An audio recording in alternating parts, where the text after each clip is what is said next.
Hey, bookish baddies. Welcome to Black Girls Lit. Where fine women, fine literature, and fine libations collide. Step into the lit life. Black Girls Lit starts now. Black women are so complex. Hey, y'all. Welcome to Black Girls Lit, episode 3. I am Natasha. I'm Lex. I'm Star. And we are missing Nicole today, unfortunately. However, as always, big ups to our girl. We love Nicole. Cheers. All right. So for our BGL cocktail of the week, we will be having an espresso martini. Very popular right now. All the girls are having them. They say once you have one, you can't stop. The recipes for the espresso martini, we are doing cognac today as our alcohol to feature this month. So in the espresso martini, we have the Hein cognac with a little bit of cooled espresso, Kahlua, and simple syrup. So cheers, ladies. Hopefully y'all like it. Clink, clink, It clink. is quite tasty. I actually like this better than with vodka. Yeah, the cognac that's tea. Much smoother. So, if y'all want to know where all of these awesome BGL cocktails of the month recipes are, you can follow us on our social media accounts. We are on Instagram, Facebook, and also TikTok. Our Instagram handle is blackgirlslit, one word, _podcast. And Facebook is Black Girls Lit, one word, podcast. Follow us. All right, now we social. So this week, we're going to be discussing The Nightingale by Kristin Hannah. Kristin is an award-winning author of over 20 novels. Her work often focuses on women and their central relationships, familial, romantic. Some of her most popular books are The Women, The Great Alone, and obviously the selection that we chose, The Nightingale.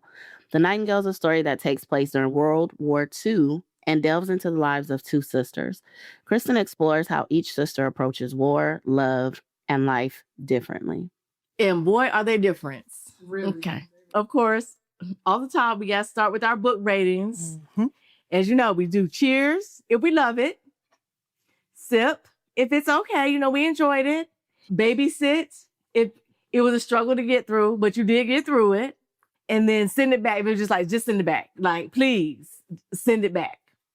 Now, I know it's going to be a shock to everybody. Not that... But she like everything. I mean, she's everything. I know, and I do not want to be cliche, but I'm like, this one I 100% give cheers to. I'm sorry, like I've read several of her other books, and I'm a Kristin Hannah fan, and The Nightingale was all right with me. It's all cheers all day for me. Lex? I think I'm going to agree with Tasha on this one. This one was a cheers for me, too. It is a historical fiction. So it is my first historical fiction novel ever. And it was really, really well written. I think Kristin was really detailed. She really wanted us to see things through her eyes during that time. It was a tearjerker. There was romance a little bit. There was conflict. It was just very, very, very beautifully written. Top 2 for me on the most beautifully written books I've read. So cheers. I loved it. And then there's me. So clearly I'm the problem. And that's okay. Definitely a babysit for me. I do agree, Lex, very well written. Very well written. And I'm going to leave that there. We'll get into here very, very shortly why it was a babysit for me. So, and with that, we'll go into our first pairing. So the first pairing that we have is a Pierre Ferrand cognac, very popular in France. And we are pairing it today with toffee and butterscotch. Paired with the Pierre Ferrand. Oh, I thought it was either or. I didn't know if it was Either or. Any of the candies. Yeah, any of the candies. All right. And so while we're doing that, the Pierre Ferrand cognac is a rich fruit-forward depth with baking spices, honeyed sweetness, and aged wood elegance. What were the notes in this one? Was it supposed to be a sweeter one? If it was, I almost feel like I got the strong, like, it was a very, like, the burn of the cognac. And I don't know if it's because this isn't chilled. Y'all, we were, usually you're supposed to have these chilled. But I feel like I only tasted burn. I didn't actually taste the liquor. Pierre was coming in a little spicy for me. Yeah. Pierre, he was spicy. I'm going to say the thing is, the Pierre, like the cognac for me, it's a little bit stronger than what I was thinking something like a little smoother. It had a little heat to it for me. And Definitely. I don't know that the butterscotch like brought anything out in it to make it, tone it down. Yeah. Yes. Normally our parents had, you're like, oh, you can like taste something. Like I said, I got all burnt. It was definitely giving brown liquor burn. I'm just. Yeah. And I concur with the butterscotch. It's the same burn. Very burny. Yeah. This one, I feel like this would be a good one, probably mixed in a cocktail. Like the flavoring? Yes. Okay. It's a little too much to just drink it straight for me. Yeah. It's a burny one. Yeah. But it does taste good. It has a good taste, like as far as the flavor of the toffee and the butterscotch. Like you can taste that sweetness under there, but it has a bite. The sweetness was I feel like it was a little bit hidden, like the love in this story. That's Where was the light in this story? like the love in the story. The sweet of this cognac was much hidden By the burn. in the similar way. Now, do we disagree? No, so that takes us to our first question, right? Is it a love story or a war story? That was my first question to the group, and also the big reason for me babysitting, because it was very well written. So much detail and time went into the development of the setting, the characters, even to some extent, to the point where I got lost in it. And I'm like, okay, well, is it a love story or is it a war story? What do you guys think? How do you feel about that? See, for me, there was no confusion. It was like all war story for me. Like the love story was there, but the whole thing was focused on the war, the darkness of it, all of it. Like, I was a little bit like, I thought they said it was a love story. Like, because that was very much just, like hidden for me. Like, it was not very much in the forefront at all. And I completely disagree. I feel like it went on and on and on about the people. I didn't feel like we were really in wartime or talking about a war until almost the end for me. There were little things, but it just, for me, it was a lot of the relationships. So maybe not the loving relationships, but it was just a lot for me in the relationships. Like it was a struggle. It was a struggle for me. And I will say this though, in all fairness, I'm going to date myself a little bit. I was expecting, in my mind, I was comparing and somewhat expecting something similar to Anne Frank's diary. And it was not that. So I think that is where, for me, it went a little long in the character development and the setting and the garden and the thing. It did give Anne Frank to me. Like that whole thing, like, hey, you have like a war going on. So you have but we're not on the front lines. We're talking about what's happening to the people. Yeah. Who are not, to the civilians. That's what I don't know. I think one thing for y'all to know, when I say y'all, I mean our listeners. Hello, listeners. This book was about the Holocaust. So it was very, very dark, very, very traumatic. Like there was some shit in there that I was like, all right, I needed to put the book down and walk away to process. And so I found the portions where they did focus on the romance between Vianne, that's one of the sisters, and Gaëtan. That was her love interest, right? Mm-hmm. Yes. No. It was Isabel and Gaëtan. Yes. Isabel and Gaëtan. I did find the moments where they allowed themselves to love each other, a little bit of a remedy to the heaviness of the book. It was nice. I liked that it kind of jumped back and forth, because in those times where it was focusing on them and the little scraps of a relationship that they had, I was like, all right, at least we're not talking about concentration camps and mothers getting taken away from their kids, even if it's just for like a page or a page and a half. But I would definitely still characterize this as a war story overall. 100%. Like, I don't know what else. So I'm getting ganged up on, and that's fine. It's fine. This is what they do. So it's okay.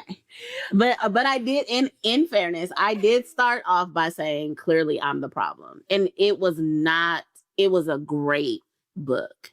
It just wasn't what I expected going Sometimes that's into the it. thing. That's fair. So that was what threw me off a little bit, but very, very well written. Like the detail, and I felt like I was there. Like I could visualize it. And it's been a while since I've read a book that put me there mentally. So I do definitely give a nod to that. Yeah, for sure. Because the amount of detail, I mean, like Lex was saying, like, something was just heavy sometimes. And I don't know if it was like, I felt it even more because I definitely remember reading Anne Frank as a child.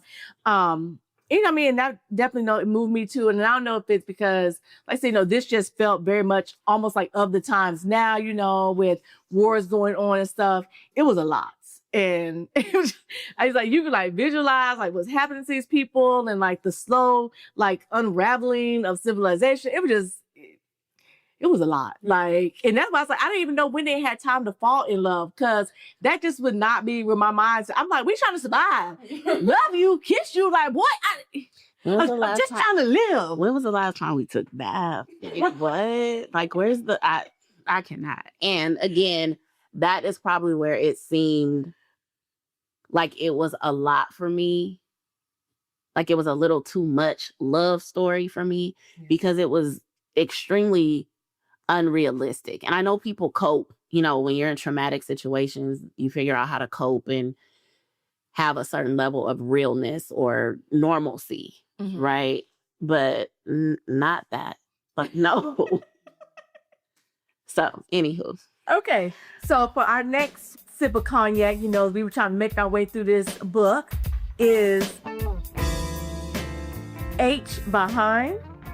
This is actually we did the H VSOP. We are VSOP folks in Black Girls Lits. Big money. And we're pairing that with a goat cheese and honey crostini. Now, the honey and the goat cheese are supposed to work alongside of the natural caramel and woody flavor in the cognac. Hopefully, these go together a little bit better and do a little bit more for bringing out not only the creaminess of the cheese, but also the caramel flavor in the cognac is what the pairing is supposed to be. So let's see how that works. How we feel about H Behind. First of all, I will say I love goat cheese. Mm-hmm.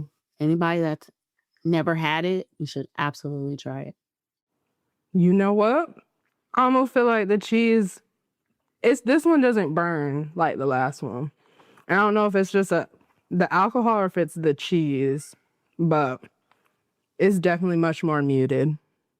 I'm getting a little burn, not as much. The browns are going to be the browns, okay? The brown liquor is going to show up as a brown liquor every time, which is I really don't do brown, but sometimes, when you read like this heavy stuff, you got to, we're going to go dark, we're going dark liquor because it's a dark topic. But I will say, I do prefer, I like the H. It does not give as much burn. Now, maybe because Pierre and already muted all of my insides, and so I can't taste my esophagus is stalled. Right. But the H is not giving the same burn. And the goat cheese crostinis, they giving everything they were supposed to give. I'm glad y'all like the goat. It's good.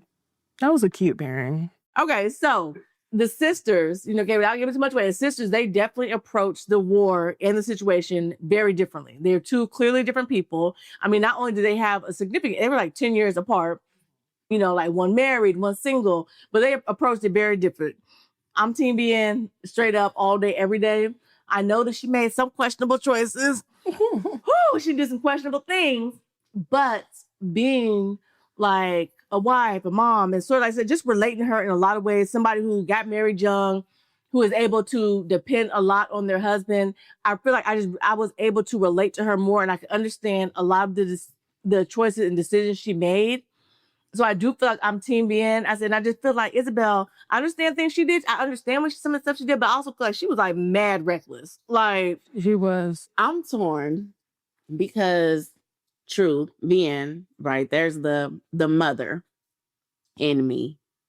So I understand a lot of the choices she made, thinking that she was doing the right thing to protect the children. In real life, I'm definitely Team Isabel. Like in real life, sometimes you have to stand up for what you believe in. And sometimes doing that looks reckless. But can you live with yourself if you don't?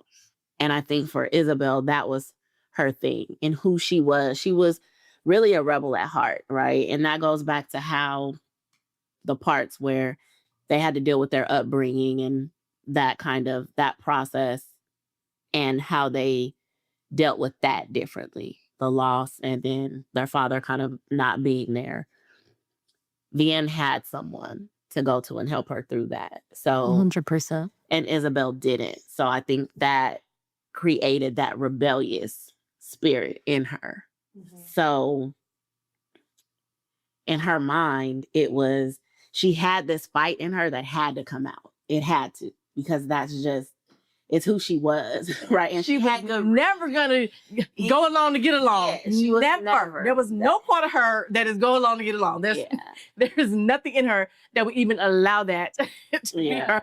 And I mean, in the beginning of the book, though, it also talked about Isabel very much being one of those girls who she was not a fan of the whole going to school and learning to be like a good wife. And like, she was kicked out of every academic institution she went to. Like, she was not for that shit, like, at all.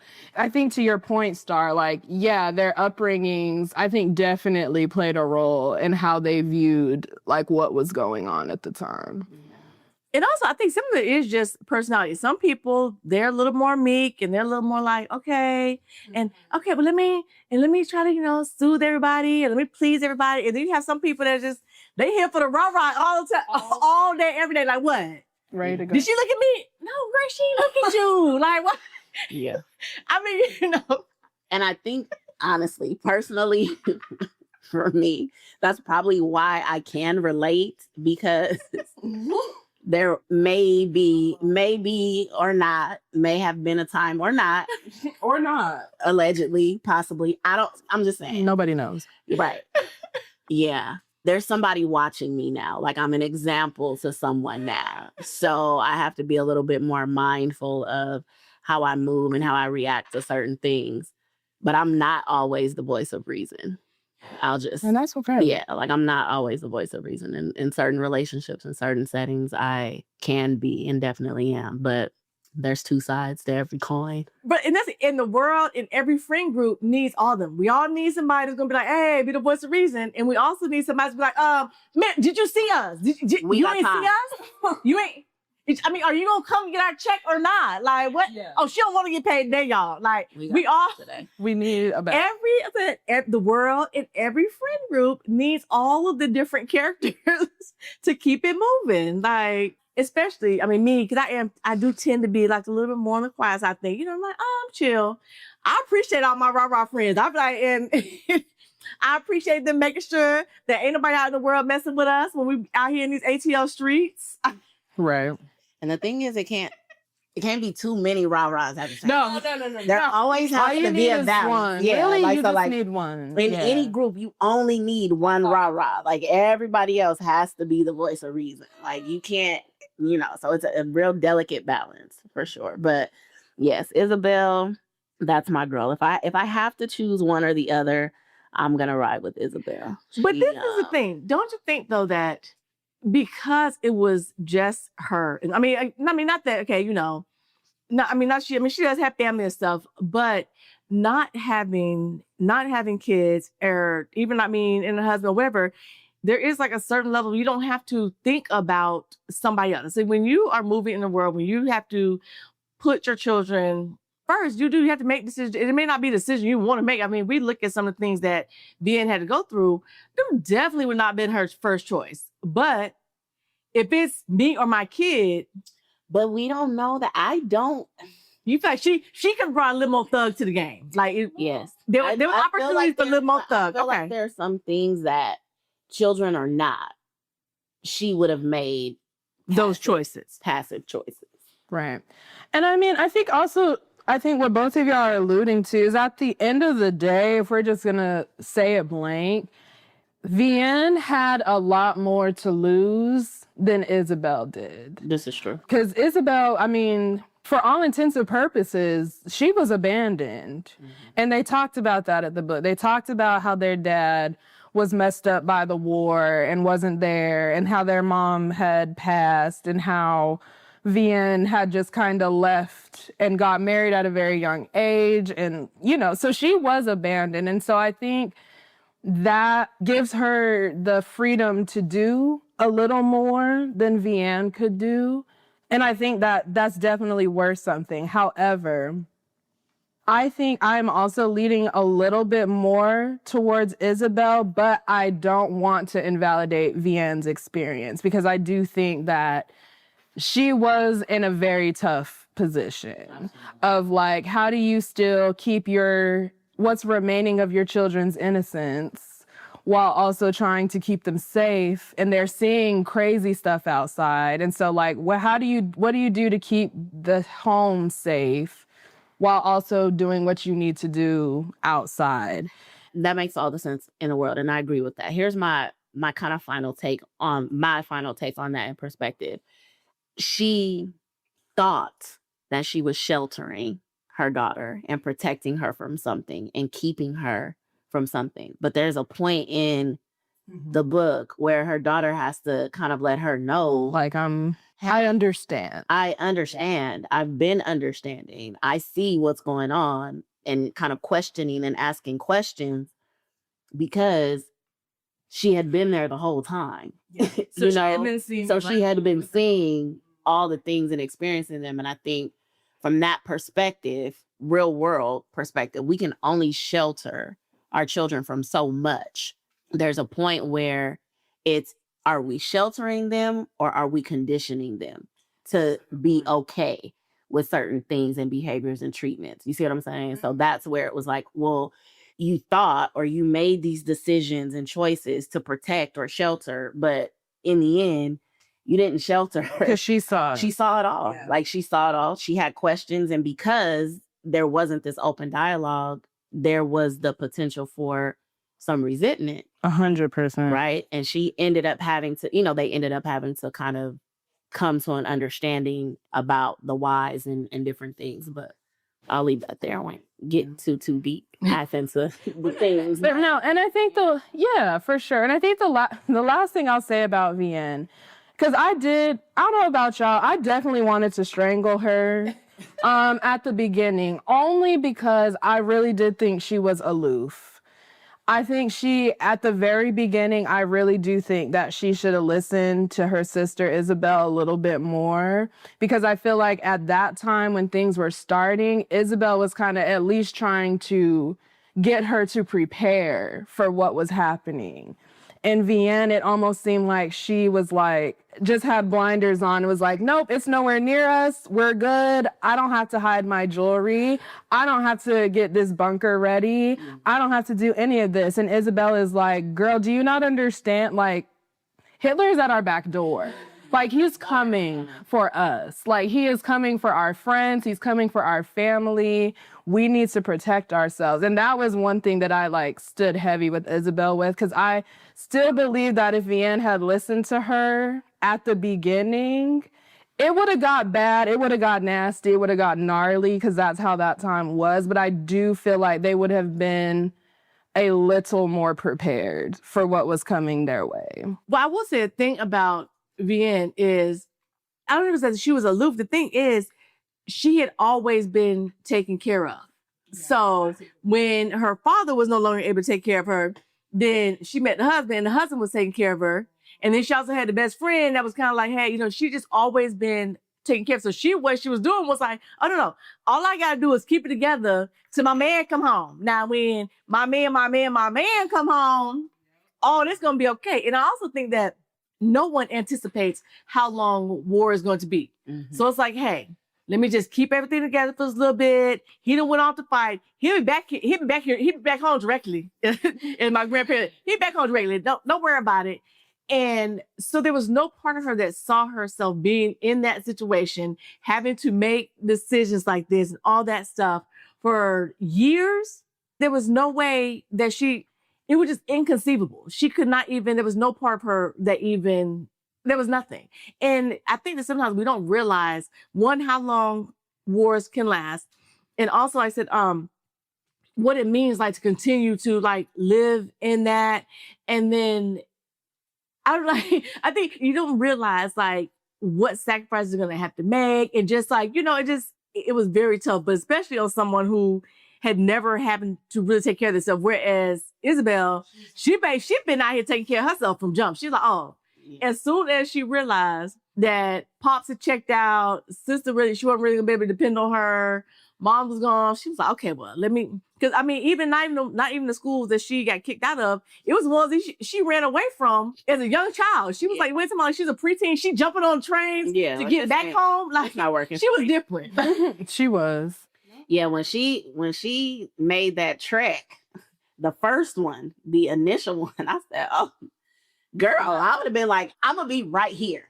I'm just going to be right here. Whatever happens right here in this space, this is where I'm going to be. I can't, she was built different. I mean, and not for nothing. I mean, don't get me wrong, because again, I did say I'm Team BN, you know, but I definitely can appreciate the fact of the skill set and the mind of Isabel. And can we talk about the way sis know how to play her good looks? Like the way she know, cause the thing she was able to do, because she was like, oh, watch a cute girl get what she need done, y'all. Hold on. Y'all, hold my beer. Hold on. Cute girl finna be cute out here, get some work done. Don't worry about it. Mm-hmm. So I definitely do admire her. And being, yeah, I can relate more to being more like being. I definitely do look at people I know who are more Isabel, and I'm like, and I admire that. I think that, like my daughter, I definitely think my child is more. She's a little more rebellious, a little more like pushing. I'm like, oh, what I love it about it. I mean, of course, except for when it's directed at me, I'm like, okay, I love it. You're just so strong. You're independent. But tone it Could down. you please just do what I tell you to do? Like what? Right. So, but for sure. So let me ask you a question, and then sorry, we can move on to the next thing. So as far as your co-host, if you had to VN or Isabel us, where would you put Nicole, Lex, and myself? Oh, why I gotta be the one? That's a good question. Because, and the reason I'm asking you specifically is because you're here. You're teetering a little. If I had to say, let me see, who is who? Okay, start you Isabel, because again, you thuggish. It is what it is. I feel like I would say Nicole is Isabel too. I think she's more independent, but I don't know if it's because she chooses to or because, you know, she's like, hey, I'm independent, I gotta get shit done. I want to say that Lex is being, but she also is like, I can't believe he did that. No, but I can see that only because we're gonna get off for just a second, and I'm sorry. So y'all seen Barbershop? I think it's either one or two. It was when Cedric the Entertainer's character and did a flashback to when he was like, it was like I think it was like a rioting period, and he was in the shop, and all the black rioters were like trying to get hyped up, and they were like, yeah, we're gonna do this, and Cedric was like, yeah, and then he's like, then we gonna kill some folks, and he was like, hold on, right, wait a minute. And yeah, because I think that's a fair assent, or like That's a fair Assessment. call to make. Because I do wait. there were some things, yes, I simply could not do. Without giving it away, they had Girly locked in the freezer. I'm sorry. Yeah. Shoot me. Don't torture me. Don't like that kind of stuff. Yeah, but the idea of like a rebellion and being a part of something bigger and doing what you can to support and getting the word out. Like, I think activism looks differently.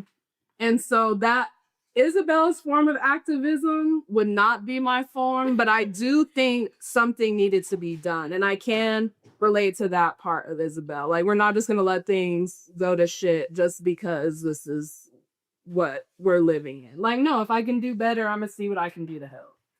That is true. That you are very much, hey, no, we gonna act right out here. We don't act like we have some sense. She is. We gonna respect people. We gonna like no for us. I can definitely see that rebellious part of you. I don't know. Maybe I just feel like it, but it is more like a little more tame. Mm-hmm. Yeah. So I think it's fair. If I go back on it, I may actually say that Nicole might be VN, truthfully. I'm saying, like, I'm like, I wouldn't know because I see her, but that just may be the role that I see her in. But she is also super, like, caretaker, like, and softer, and, I might have been all wrong. Not about you, though, Star. You definitely... She said, but I do know. That's Isabel. It's fine. It's okay. We are who we are. Now, I will say this, like I said before, in different settings, right? I am what the time and the situation calls for. Exactly. So whatever role I need to play is the role that I'm willing to and able to play. And in this particular dynamic, I'll be the Rava. That's fine. So speaking of roles that need to be played, we're going to get into this next question. Okay. But first, we're going to do our last pairing here really quick. So we are going to do Hennessy. Hennessy VSOP. VSOP. I mean, it's the VSOP for me. We're not regular Hennessy. It has a very different taste. I was not aware. I have been completely against Tennessee for some years. Until you got the VSOP. Until I tried the VSOP. So it just felt, it was just giving real stereotype, and I was resistant to it, I think, for me. But now I'm on it. To VSOP. So a little bit about the VSOP. This is a well-balanced cognac because we love everything balanced. It also, you're going to taste notes of dried fruit, a little bit of vanilla, oak spice, and a little bit of nuttiness. And today we are pairing the Hennessy VOP with ginger snap cookies. Oh, love a good ginger snap. See, I'm not real big on ginger snap. I love ginger snap. It's very much giving grandmother to me. And I'm not with it. We're resistant to that. Not grandmother. It's old age is what it's giving. And that's what I think I'm against. I'm against being old, man. It's so many things. It's so many things happening today. It's all right. We're doing our best, y'all. All right. Clink to the Hennessy VSOP with the ginger. With the ginger snap. This is a very cozy pairing. It's warm. It's definitely giving, let's snuggle up by this fire and finish reading my Nightingale book while I sip on this Hennessy VSOP and eat my ginger snaps. I might even be reading a little story to my grandbabies. I may all of a sudden be down with the ginger snaps at that point. I can see that. Yeah. So you should be the ginger snap should be bringing out the warm spices of the oak in the Hennessy VSOP. I don't know what oak tastes like. However, this is good. I like it. And the Hennessy is not giving the same. I mean, the only one that really gave burn was that Pierre. Pierre was. Yes, I do not know why Pierre come with the fire. This is good. I like this pairing. This is cute. I might actually like ginger snaps too. I really didn't think I did, though. I'll be honest. I'm not a a big ginger fan though. I do love ginger. Love ginger. See, I'm not. Beer, a ginger ale. I don't like ginger beer. No, I don't like any one of those. You don't like ginger ale? The Cure, the black people Cure. Like what? I drink it only when I have to. Ginger ale. Only when I have Stomach to. ache. Ginger ale. Only when I have to. Ginger I ale? don't like a mule. Like I don't like a Moscow mule. Like I don't. Wow. I'm not into ginger. I'm really not. Learning so much about Tasha today, y'all. Mm. Okay, well, while we're snacking on our ginger snaps and sipping our Hennessy, we're going to talk a little bit about Beck. And to give you all some background onto who Beck is, Beck was a soldier that was assigned to live at Vienne's house during wartime. That was a common thing during that time. Soldiers would just come up and be like, hey, I live here now. And that is what happened with Beck. But the thing about Beck is I think he was trying to decide what role he wanted to play in this war. However, he happened to be a soldier, so he felt that he had to follow some of the orders that he was given. So just a little bit about Beck. So the question is, so Beck did not seem to agree with what was happening. And again, Beck was a German soldier. So even though he didn't agree, he did continue to follow orders, and those orders ranged from beating women and children to getting lists, if you will, of people who should be gathered. So it's a very extreme side. What do you think our role is as humans when it comes to knowing what's right and what isn't right? Are we just going to follow orders, even though we know that's not necessarily something that aligns with our values? Or are we going to do what we feel is right? When do your values come into play? Like, how are we feeling about that when we're in hard situations? I feel like it's very difficult to just say, because clear, the right answer is no, you're going to do what's right. Right.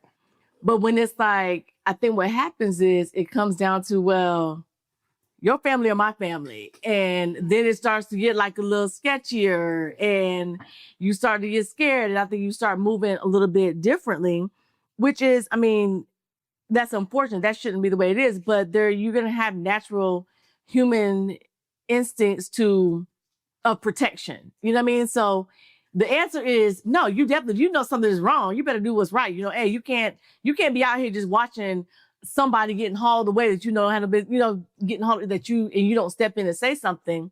But then, but then there's part of you that's like, well, I'm not gonna be able to stop them. All that's gonna end up happening is they're gonna haul them away and me and mine away too. So what do I do? And that's an impossible situation. Right. And I thought to me, that's what the whole book felt like. It's just a whole bunch of impossible choices. Like there was like, I don't even know at any point in the book, any of the choices that were presented, if there was anyone that was right or wrong. They were all like bad. It was all like impossible. Like, okay, well, I guess it's the least wrong. Like, I don't know. Now, I would say, and I bet he pissed me off because I'm just, at some point you got to be like, okay, but you got to stand up. And there was a lot of German soldiers that did not agree with what they were doing, but yet they did it. And you just kind of feel like, well, if all of y'all just be like, hey, if all of us don't follow one person, if all thousands of us be like, bruh, you want one, like, you're tripping, then maybe it wouldn't have had to be no years long of World War. It could have been like, hey, y'all, we were gonna put down our guns because we was like, nah, this some BS. I don't know. Like they can't fire us all type thing.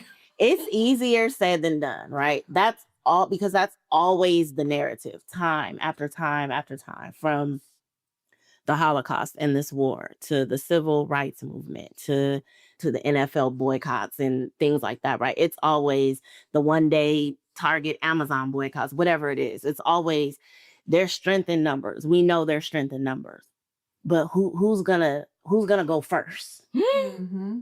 And then who's gonna go second, right? Like, okay, y'all all gonna go for real? Like, okay, 1, 2, 3.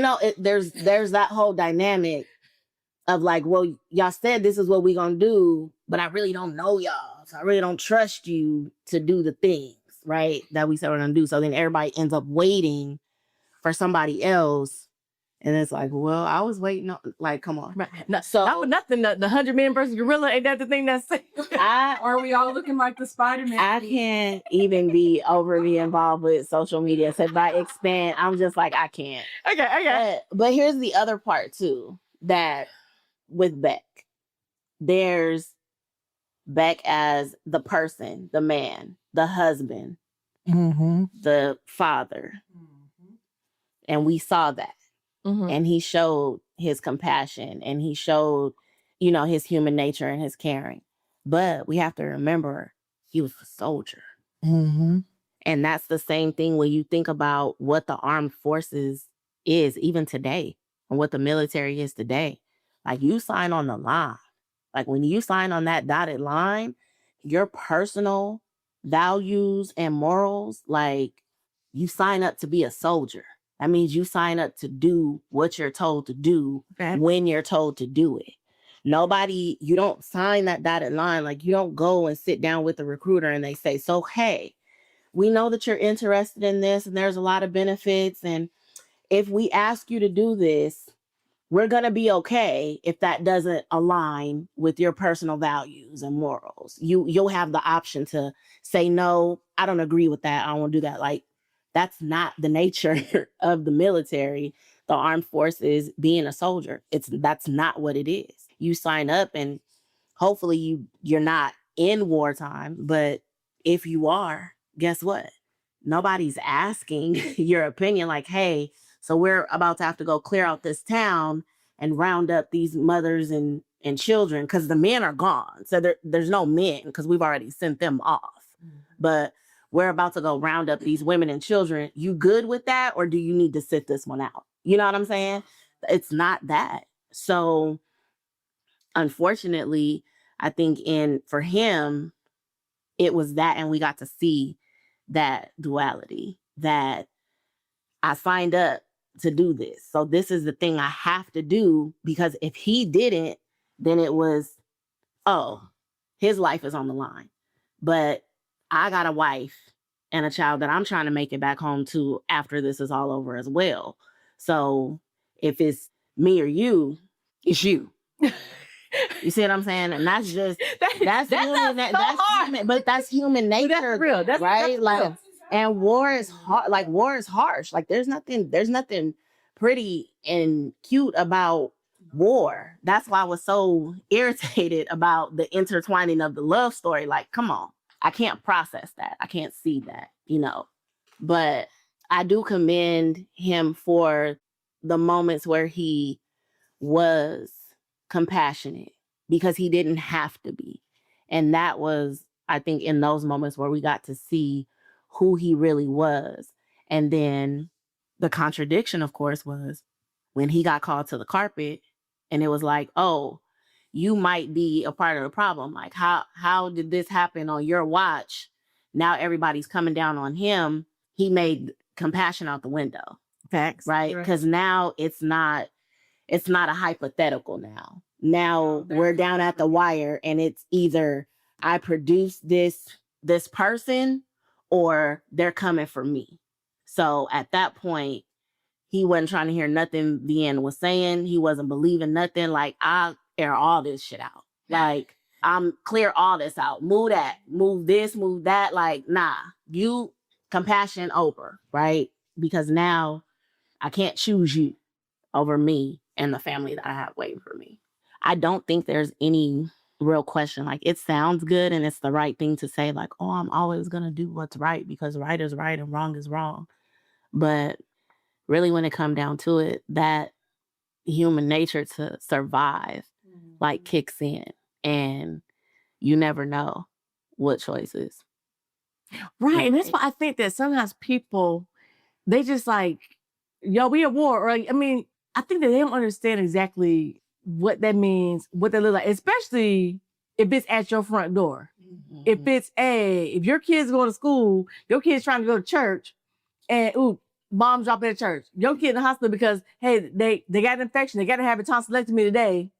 And people bombing the hospital. Like, I think people don't really fully understand what that means. I'm kind of like, I said reading this book at this time when there are actual wars going on like around the world, something, it would just hit a little too hard for me just because it's like for real, like you out here just trying like to live and life keeps going on. Like I said, kids got to go to the hospital, you know what I mean? And do I take my kid to the hospital because they got an infection, but we know that hospitals getting bombed on a regular. Like, what do you do? Like, it feels like at this point in the year of 2025, we should have a better way to solve our problems. Like, is we really having war? Y'all, like, we've not evolved? Like, that's kind of how I be feeling. And I think a lot of this book I spent just thinking about current. I just kept drawing it to current times. And I feel like that's why I was just like so in it and just so like, oh my gosh, is we really like, y'all for real?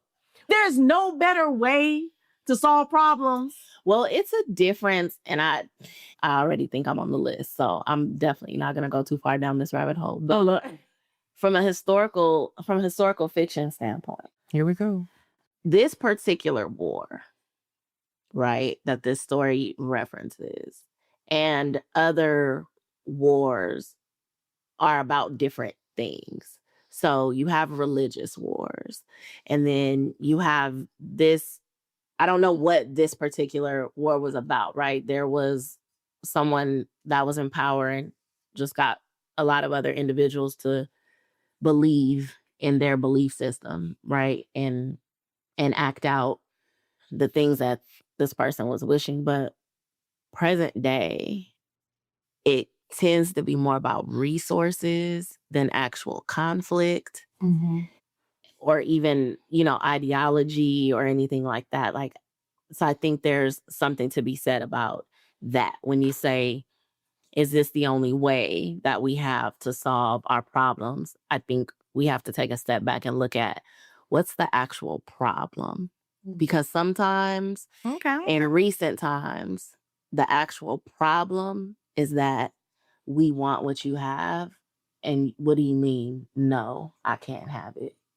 Like, I think like that's the root of all of it. I think manifest that's destiny. We're That's gonna what it's come manifest get it then. destiny. I feel like I have the right to have what you have. Yeah. And if you don't want it, guess what? I'll kill your whole family. Yeah, like I'll come. Literally. So it's a little bit different. I feel you. I'm like so like mind blown by the inhumanity of humans.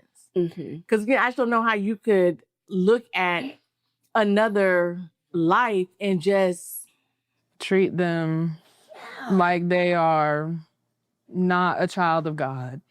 and that may come from my naivete.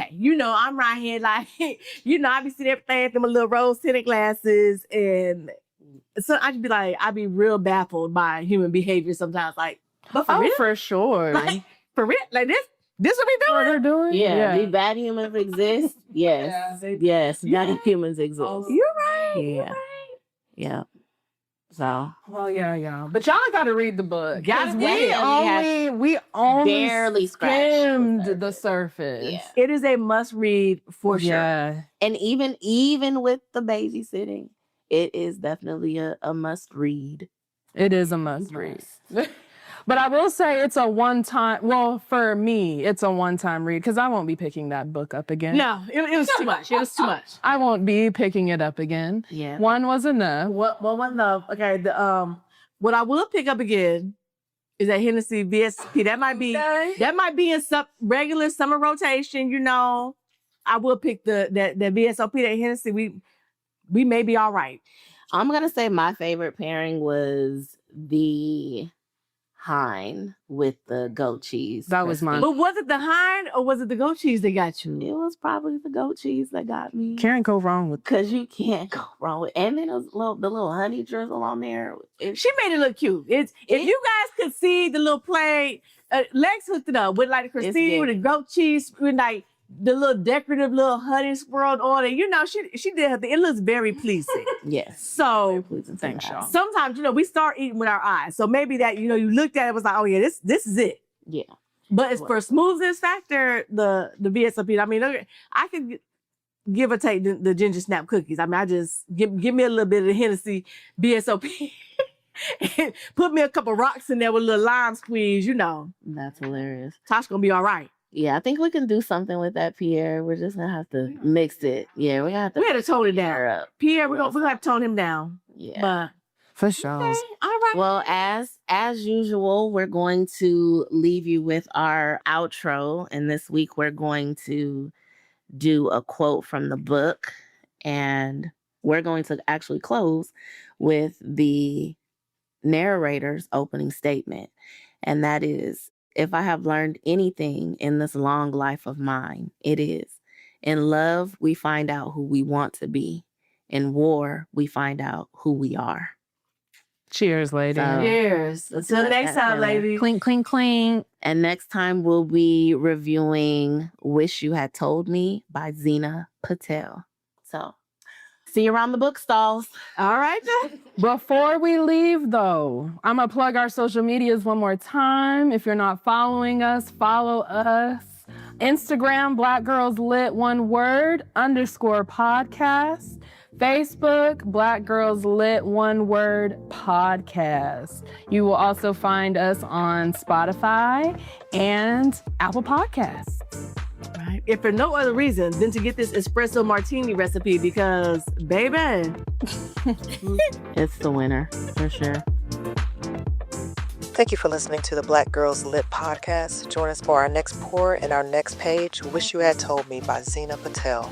Make sure to like, subscribe, comment, and follow.